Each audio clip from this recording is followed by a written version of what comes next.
हाय दोस्तों, नमस्कार। मैं हूं नीरज राय और आपका स्वागत है फार्मा हार्ट्स में। आज की वीडियो में हम बात करने वाले हैं सीटोपाम 20 टैबलेट्स के बारे में, जो सिटेलोप्राम टैबलेट्स होती हैं। यानी कि सिटेलोप्राम एक प्रकार का इसका साल्ट नेम होता है। आज की इस वीडियो में हम देखेंगे कि ये टैबलेट्स होती क्या हैं, इनका यूज़ कहाँ पे किया जाता है, किन किन बीमारियों में करते हैं। इसके अलावा इसके भयानक साइड इफ़ेक्ट कौन कौन से होते हैं। मैं भयानक इसलिए बोल रहा हूँ क्योंकि बहुत सारे साइड इफ़ेक्ट इसके होते हैं, इस वजह से ये मेडिसिन बहुत खतरनाक होती है। इसके बारे में आपको जानना ज़रूर चाहिए और कभी भी अपने मन से इसको यूज़ मत करना, क्योंकि एक एंटी डिप्रेसेंट मेडिसिन होती है। तो इसके साइड इफ़ेक्ट के बारे में बात करेंगे, इसकी डोज़ के बारे में भी बात करेंगे, कुछ स्पेशल प्रिकॉशंस भी देखेंगे। तो चलिए वीडियो की शुरुआत करते हैं और बात करते हैं सिटेलोप्राम टैबलेट्स के बारे में। सबसे पहले अगर बात करें कि ये टैबलेट्स होती क्या हैं दोस्तों, तो एक प्रकार की एंटी डिप्रेशन टैबलेट्स होती हैं जो डिप्रेशन में यूज़ की जाती हैं। ये हमारे बॉडी के अंदर में जो नर्व टर्मिनल्स होते हैं उनके अंदर सीरोटोनिन के रीअपटेक को इनहिबिट करती हैं और इस तरह से ये काम करती हैं। ज़्यादा हम डिटेल में बात नहीं करेंगे, आगे हम लोग बात करते हैं। तो अगर ये सिटेलोप्राम टैबलेट्स के बारे में अगर बात करें तो ये मेनली यूज़ होती हैं इन अ मेजर डिप्रेशन के ट्रीटमेंट में यूज़ होती हैं। यानी कि जब डिप्रेशन बहुत बढ़ जाता है उस टाइम पे इसको यूज किया जाता है। कई बार इसकी कम पोटेंसी को हम शुरुआती तौर में भी यूज कर सकते हैं। अगर इसके ब्रांड्स के बारे में बात करें तो मार्केट में ये बहुत सारी ब्रांड में आता है, जिसमें ये सीटैलो के नाम से आती है, सीलिका के नाम से आती है, सीटोपाम के नाम से आती है एंड मैडम के नाम से आती है। इसके अलावा भी और बहुत सारी इसकी ब्रांड है, आपको जो भी मिलती है आप ले सकते हैं अगर आपको डॉक्टर ने रिकमेंड किया है, और कोशिश करें कि जो डॉक्टर ने आपको रिकमेंड किया आप वही मेडिसिन लें। नेक्स्ट अगर हम बात करें इसके यूज़ के बारे में कि कहाँ कहाँ इसको यूज करते हैं, तो इसका यूज़ हम लोग मेनली डिप्रेसिव इलनेस में करते हैं। मेनली आप इसको डिप्रेशन में यूज़ करते हैं। इसके अलावा पैनिक डिसऑर्डर्स में भी यूज किया जाता है।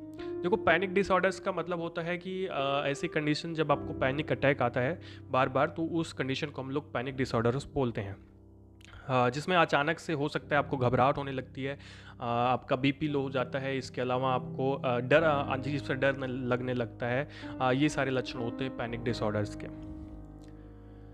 अब अगर हम बात करें इसके स्पेशल प्रिकॉशंस की कि किन बातों का आपको ध्यान रखना चाहिए, तो सबसे पहली चीज़ तो अगर आपको इससे हाइपर सेंसिटिविटी, आप इससे एलर्जिक हैं, तो आपको ये मेडिसिन नहीं लेनी चाहिए।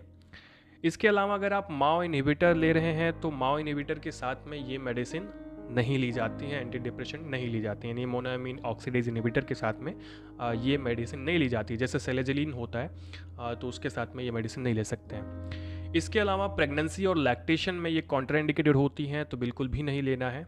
और अगर कोई पेशेंट 50 साल से ज़्यादा का है तो उसकी जो डेली रिकमेंडेड डोज होती है वो 20 mg की होती है, और डायरेक्ट उसे 20 mg नहीं देते हैं, स्टार्टिंग में 10 mg की मेडिसिन देते हैं। आगे हम लोग डोजेज में बात करेंगे। बच्चों के अंदर ये रिकमेंड नहीं की जाती है। इसके अलावा अगर कोई भी पेशेंट हिपैटिक प्रॉब्लम से रिलेटेड है, यानी कि किसी पेशेंट को अगर लीवर से संबंधित समस्या है, तो उसको ये मेडिसिन दिन भर में 30 mg से ज़्यादा नहीं दी जाती है। यानी उसकी जो मैक्सिमम डोज होती है वो 30 mg की होती है। आगे हम लोग बात करेंगे कि एडल्ट पर्सन में कितनी डोज होती है। उसके पहले हम लोग बात कर लेते हैं इसके साइड इफ़ेक्ट की। देखो, इसके बहुत सारे साइड इफ़ेक्ट हैं, जिसमें से हमने कुछ यहाँ पे लिखे हैं। बाकी इसके अलावा भी इसके साइड इफ़ेक्ट देखने को मिलते हैं। इस वजह से ये मेडिसिन आप खुद कभी ना यूज करें। कौन कौन से साइड इफ़ेक्ट देखने को मिलते हैं, तो सबसे पहले तो आपको पसीने की मात्रा बढ़ जाएगी। मतलब अगर आप ये मेडिसिन ले रहे हैं तो स्वेटिंग इंक्रीज हो जाती है, हेडेक हो सकता है, ट्रिमर्स होता है, हाथ पैर में कपकपी होती है। इसके अलावा डिजीनेस हो सकता है, चक्कर आ सकता है, एकमेंडेशन में प्रॉब्लम आ सकती है, यानी कि आप अपने बॉडी को कंट्रोल करने में समस्या आ सकती है। इसके अलावा इंसोम्निया की समस्या हो सकती है, नोजिया वोमिटिंग हो सकती है, माउथ में ड्राइनेस हो सकती है, कॉन्स्टिपेशन की समस्या आ सकती है, या डायरिया की भी समस्या हो सकती है। अगर आप इसको ले रहे हैं तो माइग्रेन की समस्या हो सकती है, विजन में आपको देखने में समस्या आ सकती है, एबनॉर्मल विजन हो सकता है। इसके अलावा भूख बढ़ सकती है और भूख कम भी हो सकती है, दोनों में हो सकता है, दोनों में से कोई एक या फिर दोनों। कभी आपको भूख ज़्यादा लगेगी, कभी आपको भूख कम लगेगी, और सबसे खतरनाक तो सुसाइडल अटेम्प्ट देखने को मिलता है अगर पेशेंट को हायर साइड इफेक्ट हो जाता है तो। इसके अलावा कन्फ्यूजन की समस्या आ सकती है, डिस्पेप्सिया हो सकता है, एंड पेट में दर्द की दिक्कत आ सकती है। इसके अलावा आपकी स्लाइवा बढ़ जाती है, यानी कि आपकी लार की मात्रा बढ़ने लगती है। इसके अलावा और भी बहुत सारे साइड इफेक्ट होते हैं जो पर्सन टू पर्सन वैरी करते हैं कि किस पेशेंट में आएंगे, किस पेशेंट में नहीं आएंगे। अब लास्ट में हम लोग बात कर लेते हैं सिटेलोप्राम टैबलेट्स की डोज के बारे में। तो डिप्रेशन के अंदर में हम एडल्ट्स में इसकी 20 mg की मेडिसिन देते हैं और ये एक सिंगल डोज में दी जाती है, यानी कि एक ही बार में दी जाती है जो ओरल डोज होती है। इसकी मैक्सिमम डोज को हम बढ़ा सकते हैं 60 mg डेली तक, यानी इसकी 60 mg मैक्सिमम डोज होती है एडल्ट में। इसके पहले हम लोगों ने बात की थी जो पेशेंट ऐसा होता है हिपैटिक वाला, यानी कि जो लीवर से संबंधित बीमारी होती है, उसकी केवल 30 mg डेली ही दे सकते हैं, उससे ज़्यादा नहीं दे सकते हैं। इसके अलावा अगर पैनिक डिसऑर्डर में इसको यूज़ कर रहे हैं तो इसकी पैनिक डिसऑर्डर में भी सिंगल डोज दी जाती है, लेकिन सिंगल डोज एक हफ्ते तक 10 mg दी जाएगी, ठीक है, उसके बाद 20 mg दी जाएगी। इस तरह से बढ़ाते हुए 60 mg तक ले जा सकते हैं, ठीक है। मतलब हफ्ते में जैसे एक हफ्ते तक रोज़ 10 mg देंगे, उसके बाद इसकी डोज बढ़ा के 20 mg देते हैं पैनिक डिसऑर्डर्स में। और इसकी डोज हम तब बढ़ाते हैं जैसे कि मान लीजिए कि अगर कोई भी पेशेंट में काम नहीं कर रही है, उसके बाद इसकी डोज बढ़ाई जाती है। कई बार पेशेंट में मतलब पेशेंट टू पेशेंट वेरी करता है कि कितनी डोज बढ़ानी है कितनी नहीं बढ़ानी है। इसके अलावा इसकी जो मैक्सिमम इफेक्टिवनेस होती है पैनिक डिसऑर्डर के ट्रीटमेंट में, वो करीब 3 महीने ट्रीटमेंट के बाद ही दिखाई पड़ती है।